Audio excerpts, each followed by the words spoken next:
Oraindik ez dut, bai, arratsaldeon danoi. Arratsaldeon, adiskideok. Gipuzkoako Foru Aldundiaren babesari esker eta musikenerekin lankidetzan, Koldo Mitxelena Kulturuneak poesiarekin egiten duen poetika topaketak 3.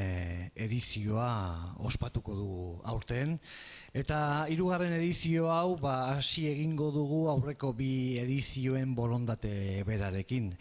Hau da, gaur egungo poesiaren sormen joera ugariei agertokia emateko asmoarekin. Euskaraz zein gaztelaniaz, eta ez bakarrik Euskal Herrian egiten den poesiari, baita Euskal Herritik kanpora sortzen denari ere.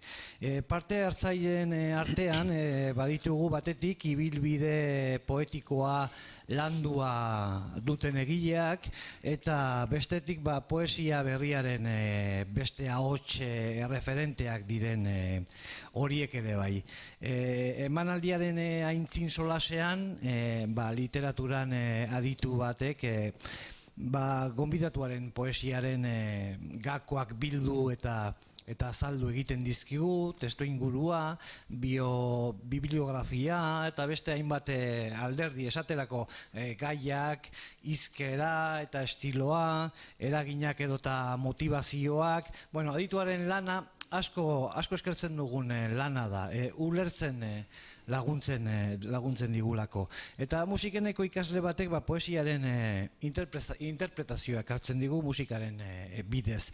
Eta beti ere maitzak originalak eta harrigarriak izan ohi dira. Beraz, kritikak, poesiak eta musikak osotasuna lortzen dute hizkuntza poetikoaren esperientzia bizitzeko orduan.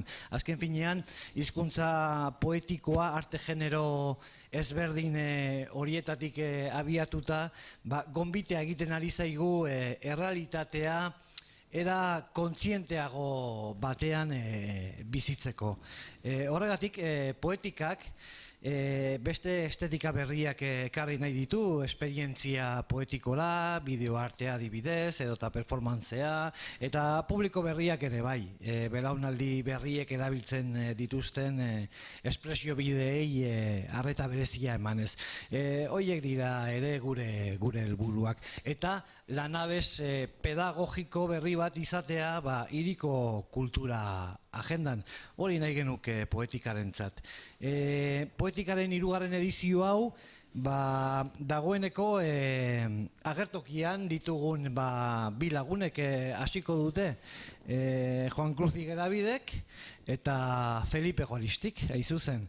Eskarmentu eta jakintza kontrastatua duten irakasle, idazle eta poeta ezagun bi hauek, euskarazko poesia moderno eta garaikidean kokatuko gaituzte. Eta dakizuenez, 3. gonbidatu bat ere genuen hitzartuta, musikaren aintzinako bihotza etorkizunaren eskura jartzeko prest, biolin jole aparta, musikari gazte bezain saritua eta trebea, baina eguerdi partean etorri zaigu berria, eta Beñat Olano sukarrarekin dago. Ez da, baina gauden osasun egoeran egonda, ez da komeni harin jokatzea, eta kasu egin behar die, osasun agintariek nabarmendu dizkiguten prebentzio neurriei. Faena bat guretzat, eta zer esanik ez, Beñatentzat, bihotzez ari baitzen ofizio honetarako. Osatu dadila errex eta laster, hortaz, tarterik ez dugu izan haren ordezkorik izendatzeko, baina moldatuko gara, eta aprobetxatuko dugu ala eta guztiz ere. Egia esan, poesian murgiltzeko ahalegin eta aukera bikaina da gaurko emanaldi honek eskaintzen diguna.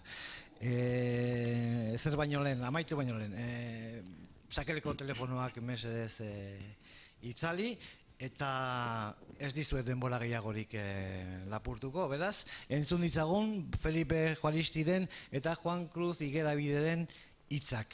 Hor daude, gozatu.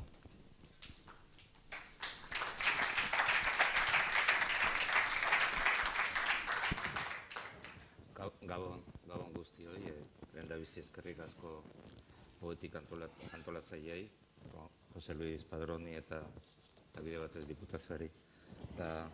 Esan behar dut, nire esategun berezia dela, Juan Cruz egin egotea zen nahi dut, askotan egon izan gara elkarrekin, baina ez horrela.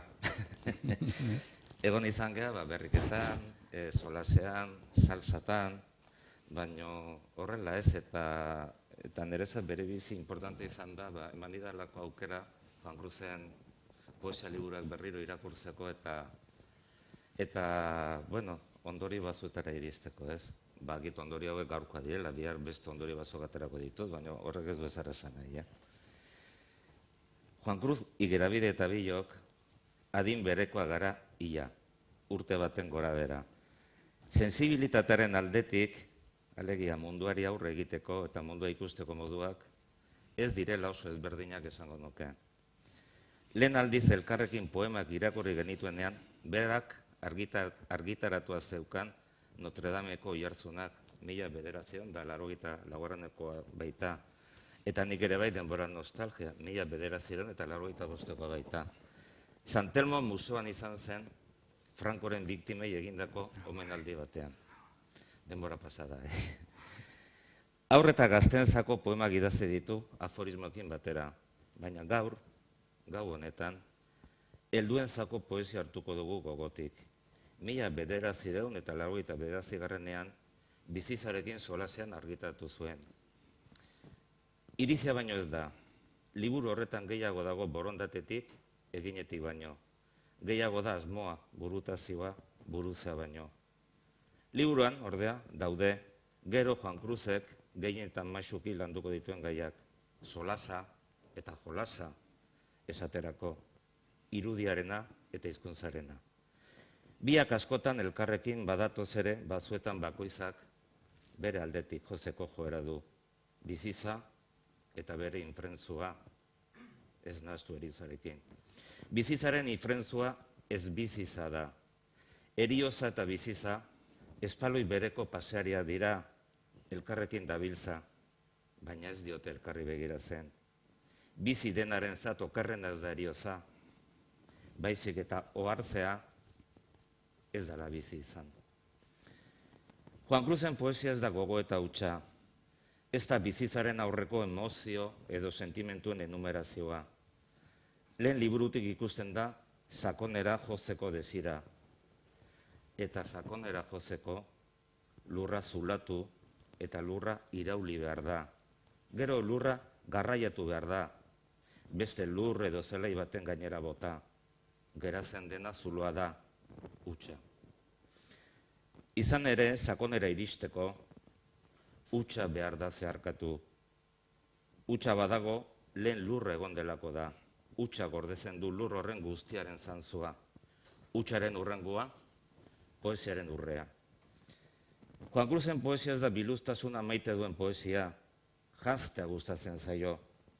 Juan Cruzen poesiaren jantzia ez da ego alegia nia, era dotorean apeintzen duen soinekoa, alegia. Eragusten den hori, Juan Cruzen poesiaren jantzia eskutatzen duena da. Batzuk jazten dira beren burua erakusteko eta beste batzuk hain zuzen eskutatzeko. Batzuek direnak baino gehiago irudikatu nahi, beste batzuek ez direna, besterik gabe. Larbatuz prodeo, aurrera noa mozorroturik omen zen Descartesen ikurra. Jantzitasunaren ifrentzua ez da biluztasuna, ez jantzia baizik. Biluztasuna, ustasuna ere bada, neurri batean. Sarean Leio 1984 argitatu zen. Aikuz eta aforismoz osatutako poema libura dugu. Han irakurtzen dut. Garai moderno hauetan, aurrera pausoka bainoago, irristaka goazak. Garai moderno hauetan, aurrera pausoka bainoago, irristaka goazak. Bada Elioten poema bat, nik gustoko dudana, gizon barne hutsak deitzen da. Eta irakurtzean Juan Cruzen irudi hori etorri zaigo gora. Gu gara gizon barne hutsak, gu gara gizon barne beteak, batak besten ondoz, burmuina bete lastoz, irristakagoaz, baina irrikaz joan behar dugula esan digute. Aikoaren sekretua. Mendebaldeko ikuspegiaren arabera badago lotura bat isiltasunaren eta mistizismoaren artean. Ekialdeko ikuspegiaren arabera lotura ere badago, baina filosofiaren eta erlijioaren artean. Japonian sakratua gizakiok bizi garen errealitatearen partaide da. Aikoa da elkargune eta sakratuaren adierazpide. Jaikoa modan dago. Baina esan behar da Danteren infernua gartu beharko lituzkela bere alzoan, taitxia ezaguzeke jaikoak idazten dituzten poetak. Edo bestela esan da.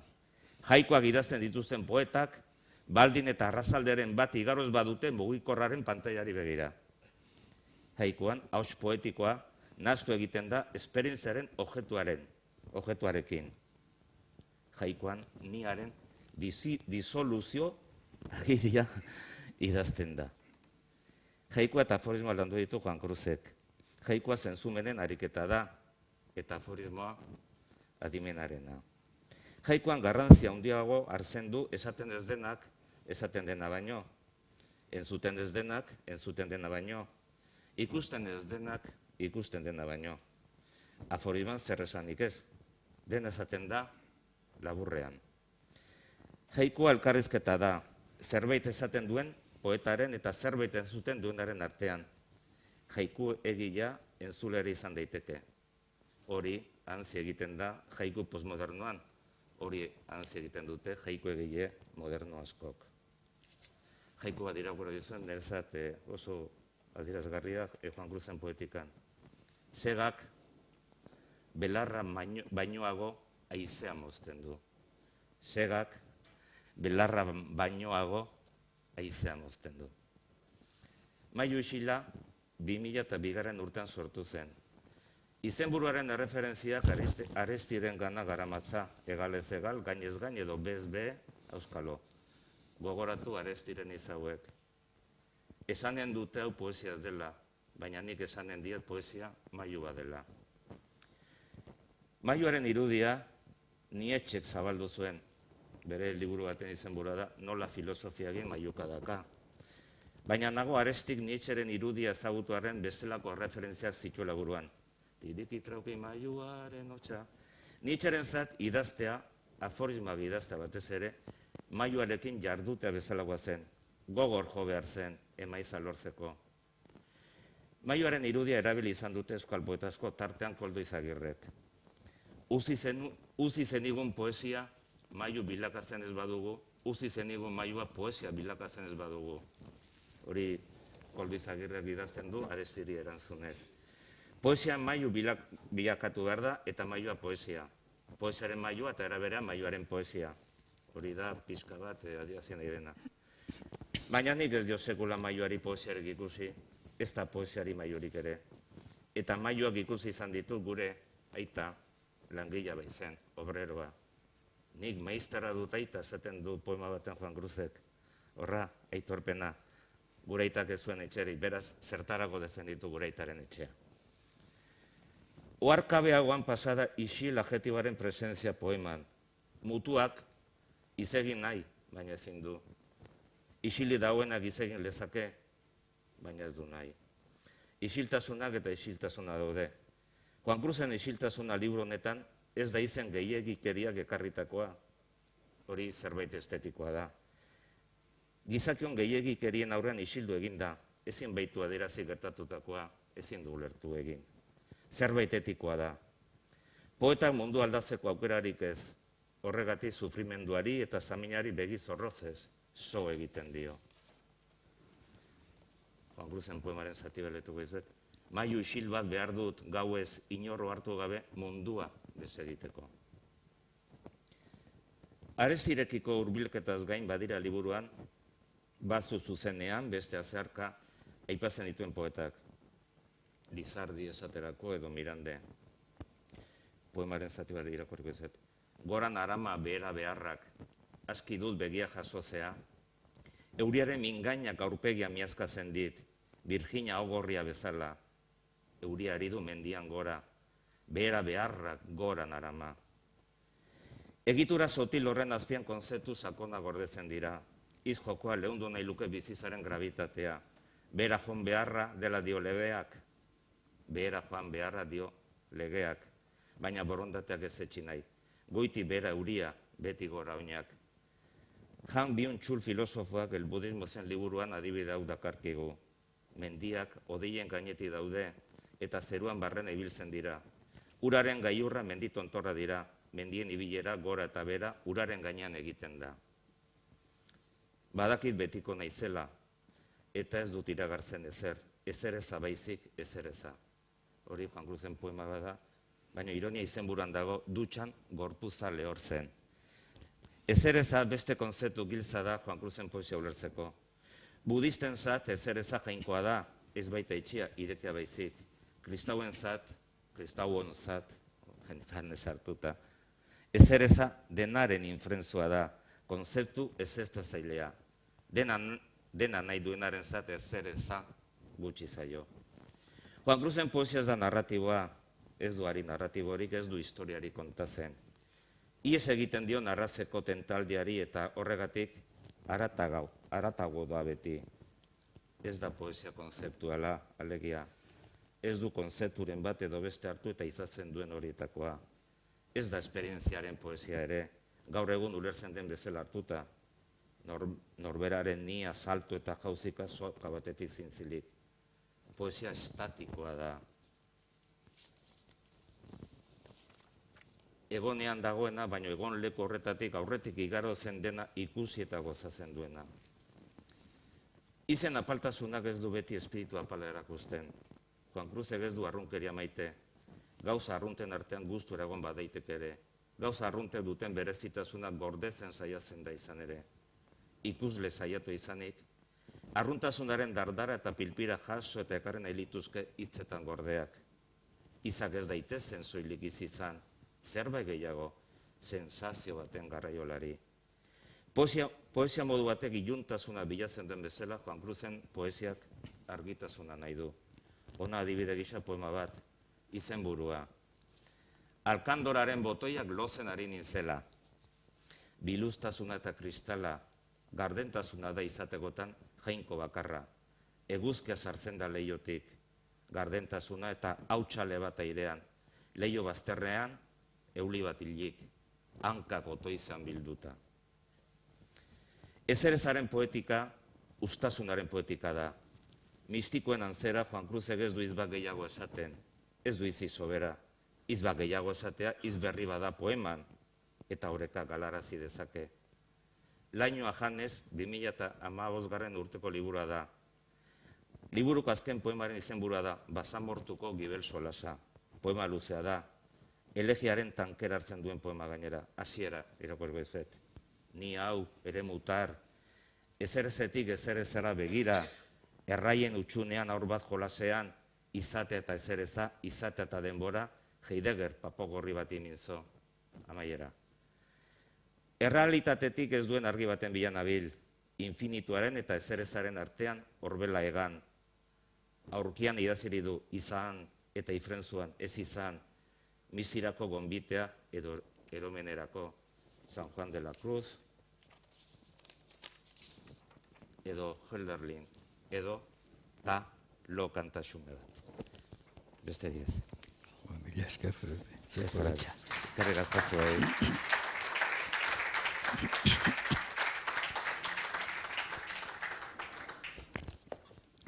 Haze kompromiso hauain, mailo iztegit emango dedan, nek esan du da. Mesedez. A ber. Musikaria ez da etorri, baina musika ekarri dut. Arratsaldean prestatu dut, eta orduan keinuak egingo ditut musika jartzeko. Azkeneko momentuko gauzak izan dialako.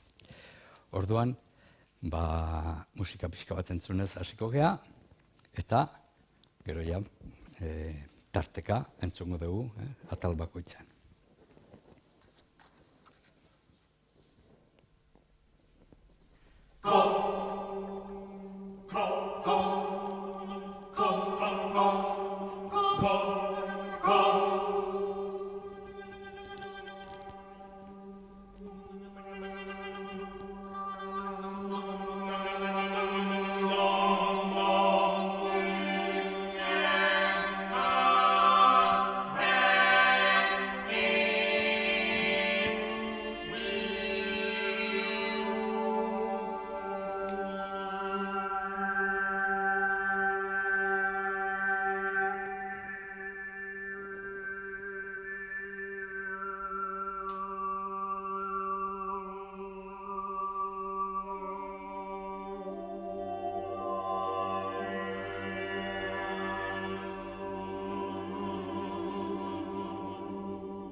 Zure eskuak.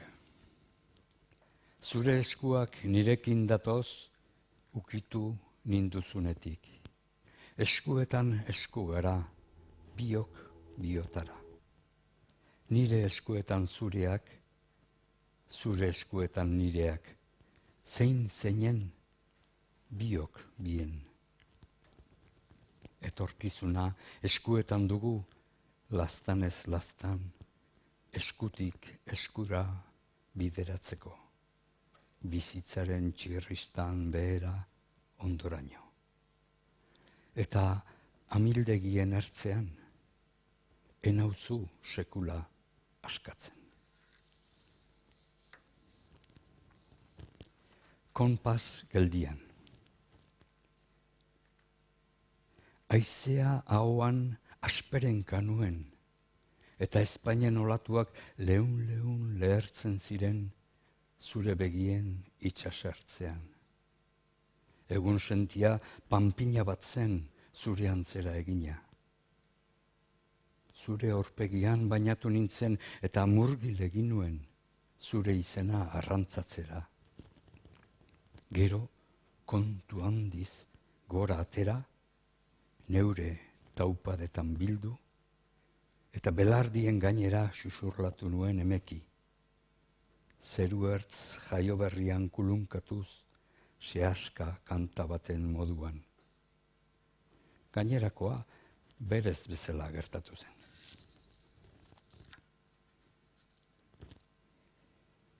Itxaropena. Berandu ibili nintzen, baina esan izun esan. Zure oheak eztanda egingo du, eta goiza itzuliko da mamurik eta ondartza utxik gabe, zure ametsa argi bihurtzera. Badator misterioaren ispilua eskutik eskura zure harimaraino. Zu zeu zara galdera, zu zeu erantzuna. Aintzat hartua izango zara salbuespenik gabe. Besarka ezazu burkoa eta zaude adi. Kristal batek argituko dizu eguna. Eta halaxe gertatu zen, berandu xamar badarik ere.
Zuri diotsut, Tiresias, Greziar mitologiako iragarle itxu horri. Txingar huts naiz, mundua eraldatu nahian. Pausagune bat behar dut, pausagune bat, neugandik inork atera ez nazan. Zurrunbiloak irentz ez nazan. Bertatik etorkizuna iragar dezadan. Pausagune horixe behar dut. Ez dakit zer egin mundua eraldatzeko eta ez dakit oro bat nola iraun munduan. Ezinegonak ez dituzten leku batean erroak sustraitzen. Aldi berean mundua ere txingar huts da ni eraldatu nahirik. Ez dakit zer egin, ezer egin gabe egoteko. Gau itxuak eskutik heldu dit eta ontzian sarrarazi nau.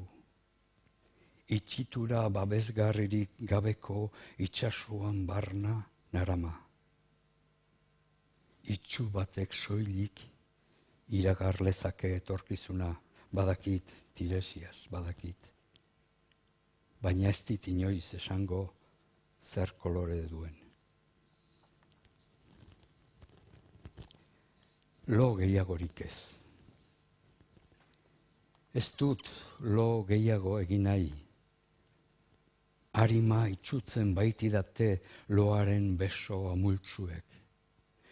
Bizitzak lo nagoenean zer keinu egiten dizkidan nahi dut ikusi. Eta jakin nora doan ni lo utzirik. Ez dut lo gehiagorik egin nahi. Sehaska kanta bat susurlatzen dit eriotzak pazientzia amaigabeaz. Badaki loaraziko nauela lehentxeago edo geroxeago.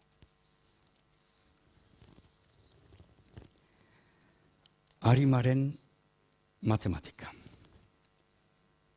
Ez diot barrerik egin nahi trigonometriari, ez zeroaren eta hortik aurrerakoaren zientziari, alegia hutsaren urrengoari, integral atalkakoei, ernamuinik gabeko matrizei, inozotasunik gabeko inkognitari, gizakien arteko distantzien karratuei, ez diet barrerik egin nahi permutazioei, limiteei eta kalkulu infinitesimal gutxi gora berakoei. Soilik jakin nahi nuke zenbat dezilitro esne behar ote duen batez beste, arimaren gau batek.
Gogoeta, emazteak ipintzen zituen ilar patatak oroituz. Eskaileran gora nator, erosketa poltsak eskuetan. Alfombra beso zabalik dago oinekatuen zain. Ahoan daramat giltza, irribarre egiteko gogoz. Ilar patata usaina eskaileretan. Atetik sartzen naizen bakoitzean, beste etxe bat.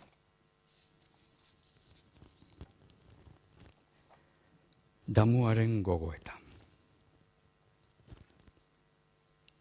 Kaktusaren atz zorrotzek zerbait seinalatzen didate apaletik. Behar bada egarria, behar bada min zahar bat. Denak behar bezala zaindu banitu. Hilik ez baleude edo zauriturik orbain ikaragarri horiekin. Biderkatu izan banitz denengana iritsi. Alabaina, joan egin ziren haiek, joaten ari dira. Eta nik hain ditut laburrak hartzak. Eta nire bihotz zimurrau hain da kaktus baten antzekoa. Barrutik beste inondik maitatzen ez dakiena, eta barrutik ere zuku garratzarekin.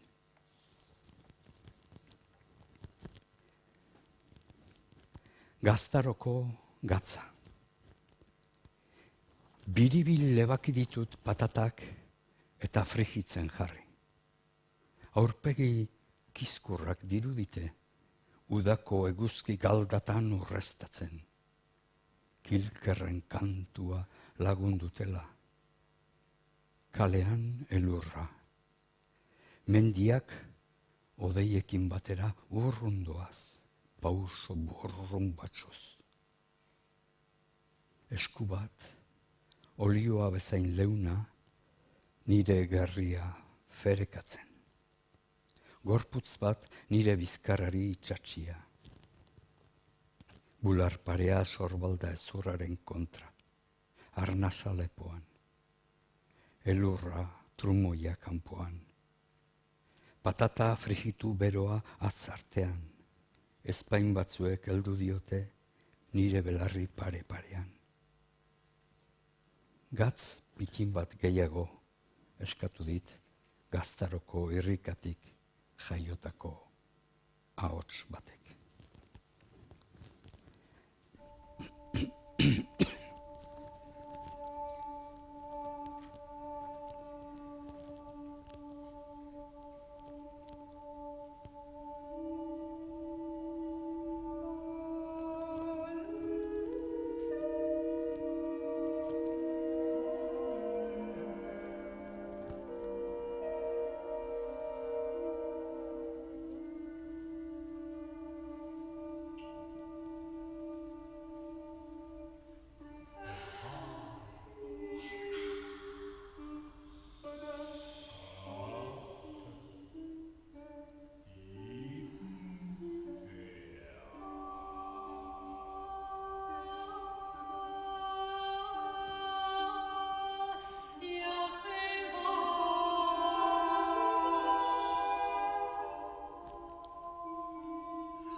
Gogo eta metafisikoa balkoian arropa zabaldu bitartean.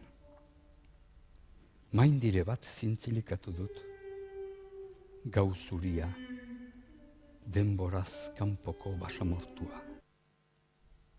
Denbora bakarra gelditu eta denbora kiskurrak txirikordatzen ditu loak, haizeak astindutako maindirean bezala.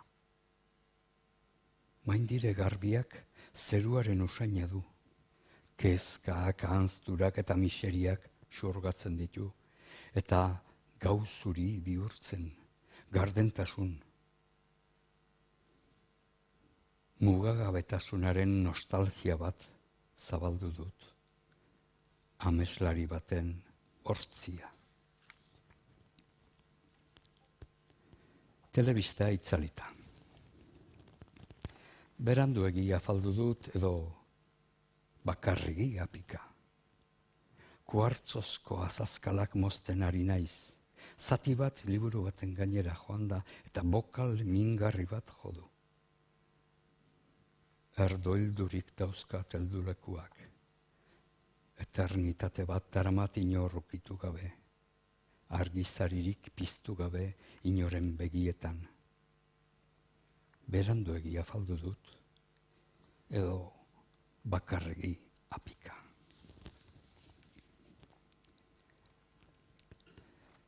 Haien atze marra. Arratsaldean, euri jasaren ondoren, euritanten bakardadeak lurraren ezetasun isilean marrazten du haien atze marra. Irribarre bat zain. Eta harima zulatzen dit. Oraintxe, esteia. Urre gorrizko eraztunak biltzen du lurra. Kosmosa lurruntzen duen argitasuna saretuz doa emeki. Ilunak une batetik bestera ikusmen mugagabearen ateak zabalduko ditu. Bizitzen jarraitu beharraren zama eta hori oztopatzen duen oinazea, lurrin baten atxa baino harinagoak dira une batez. Oraintxe esteia. Eraztuna amorantearen atzean sartzear dagoela, ezkontza etendu gauak. Kaoserako zirrikitu batek eraztuna utzi eta osatzera behartzen du araxiago ietz marraren mugan. Ama agondu dut zopa ardezan. Jada ez dio begiratzen eguzkiaren sarrerari. Egoak hautsirik. Egoak hautsirik aingeruak, eta jainkoa atxilo galeretara zigortua. Gorrotoa biluzik agerira eta destainak erretratua egiten dio. Itzalen ertzean madarikazioka gatzaturiko odola, burdinazko malkotan hiltzaturiko hortzak. Txokolate hau bero dago, norbaitate joka. Arreba hilzorian irribarrez, iesa betxeinetan. Atsegin du txokolatea, koilara erdi bat besterik ezin irentsi gehiago. Norbaitate joka, minutuak zorrozten. Beste pixka bat, beste irribarre bat, eta atea zabalduko zionago heriotzari.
aingerurik gabe egan.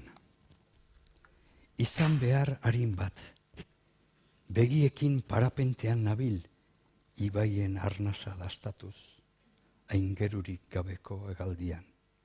Izan behar harin bat volanteari helduta, une labur batez konortea galdu dut eta eriotza ikusi dut atzerako ispilutik.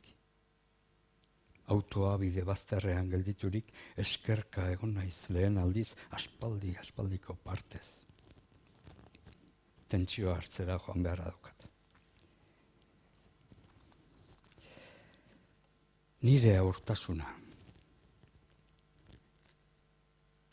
Errugabetasunaren atea, begiradaren sosegua, loreen egonezina, etengabeko uinak, bakea zabal. Auzoko jaio berriek nola dakiten begiratzen. Kaiola airean. Urkien ostoak nire ezinegona milikatuz, esmeraldazko intza atz mami ezukitu eta kexu bat idatzi dut airea betetzen duten kaiola itxura gabe horien kontra. Naita ez da ezinezkoa nerabe batek bere buruaz beste egitea. Galtzadarrien gainera barreiatu nau nire ikaslearen istripuzko eriotzak. Haren gorpuak bizi egin nahi du oraindik.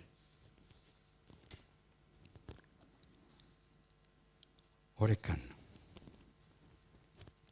banoa pixkanaka mundu honetatik.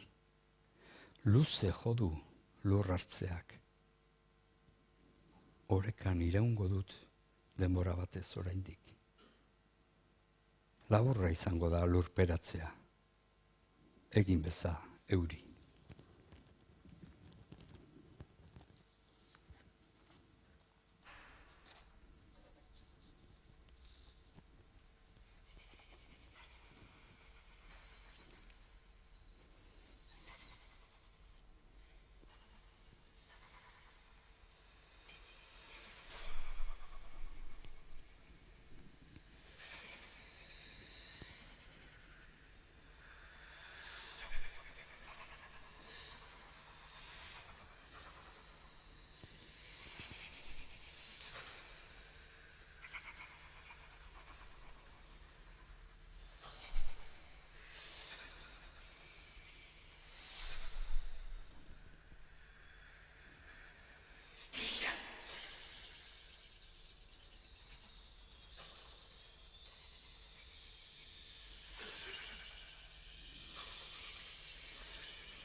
Das Fliegenpapier Tanglefoot ist ungefähr 36 cm lang und 21 cm breit.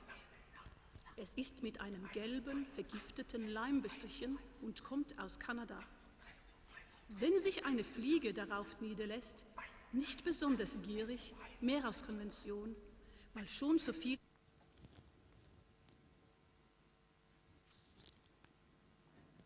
Amildegi isila. Euriaz, bigundu egiten dira bideak, buztinezea bezala. Atza sardezakezu, oretu, itxura aldatu eta beste norabait bideratu. Poz alderantz esate baterako. Edo haurtzaroko amildegi isilerantz. Fraktal kaotiko baten inekuazioa.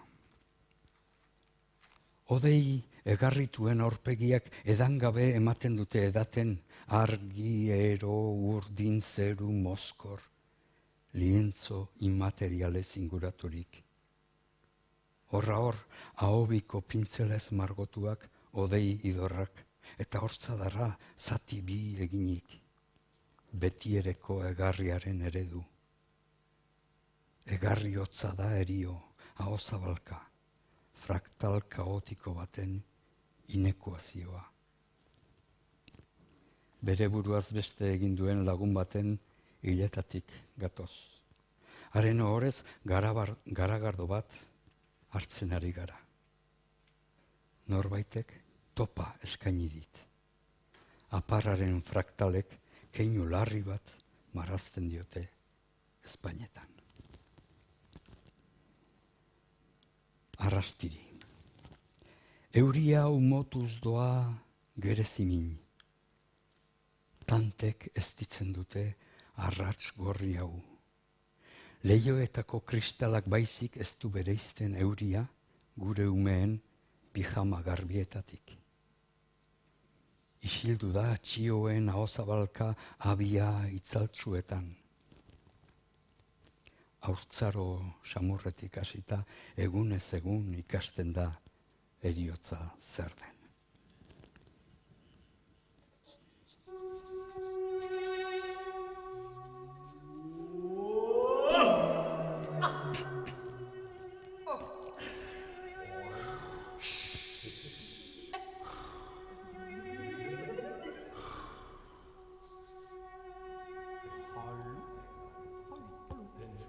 Kan dere høre meg?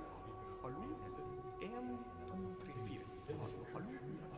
Kan dere høre meg? Hallo? En av Europas rikeste tradisjoner. En av Europas rikeste tradisjoner.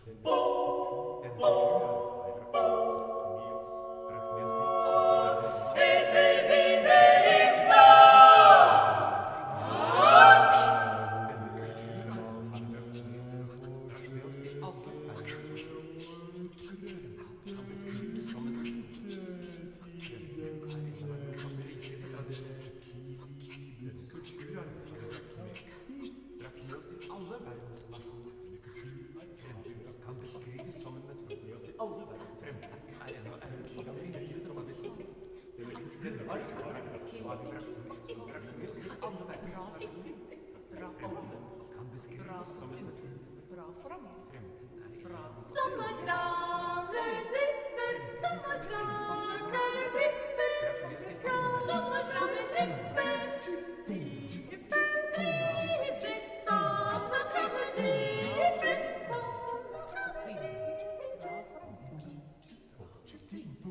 brakt med oss til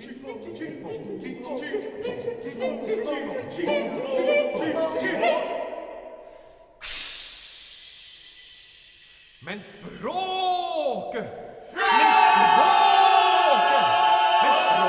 brenner! Poesis.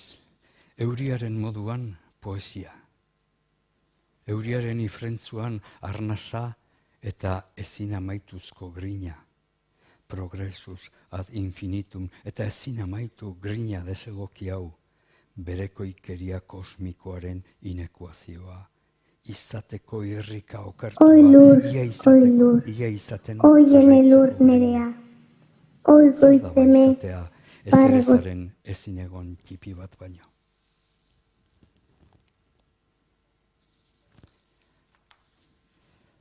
Agurraren euria.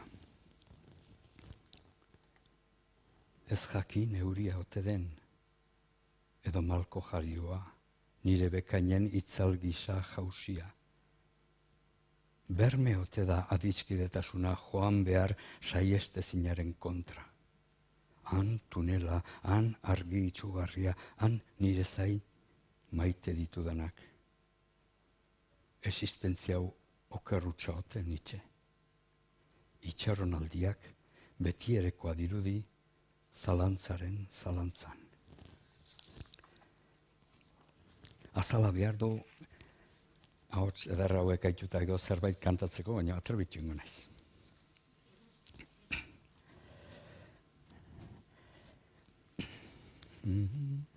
Gurarien bidea, desioen bidea. Bidea simurturik oinaren azpian, lurra laburregita desiren neurrian. Nora joan ez jakin grinen gutizian. Noraino helduko naiz neure luizian. Noraino helduko naiz neure luizian. Irrika bat badaukat, barnetik jaioa, bidez bide daramat neure garraioa. Santutarako ez naiz, nahi bezain jaioan. Noraino helduko da oinauen saioa, noraino helduko da oinauen saioa. Bidean joaten dira barneko zaldiak, hankaluze jaioak, desioz eziak. Gainditu nahi dituzte munduko esiak, nire oinen ezina josten ikasiak, nire oinen ezina josten ikasiak. Eskuak patreketan bertsolari bezala.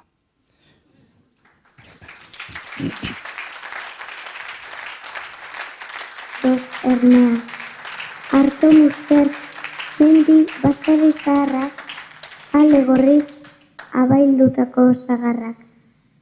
Oro laino me batek estalia, urrez oro eguzkiak jantzia. Nekazari, izondi batxiduri zoroan zut, behion dizula, zuri. Zure bazer, gurazko aberria, doa zoro ta bertani bultzia. Oien elur, banindu zerea, zu landu ta zure sariz asea, baina ezin beheko behar goriak narama, agur zoro sagar mendiak. Mila esker teknikariei, ondo koordinatu gara. Mila esker zuei, eta Felipe. Eskerrik asko, soporeta. Mila esker.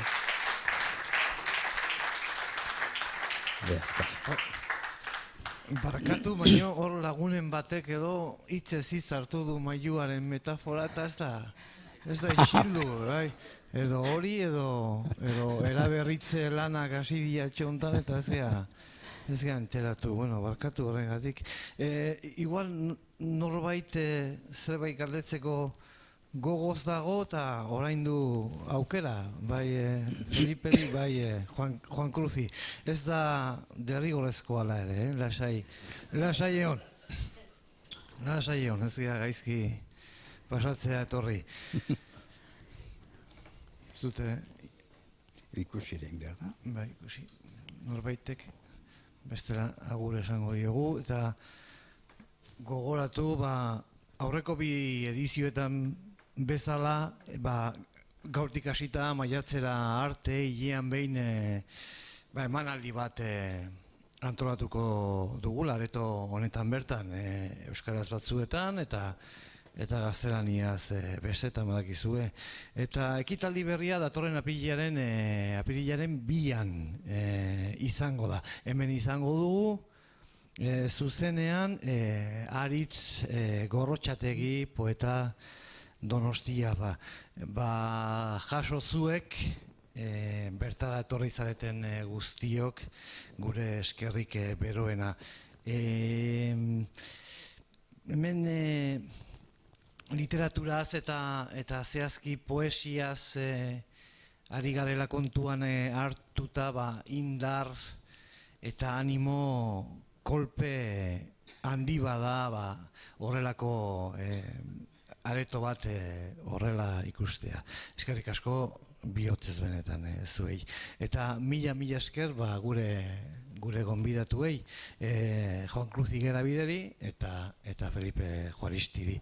Baita Beñat Olano gazteari ere, Estradivirus, biolin jole bikainen gaitzak jota egon arren, gure esker ona ere ez zaio faltako. Ondo bizi eta hurren arte agur.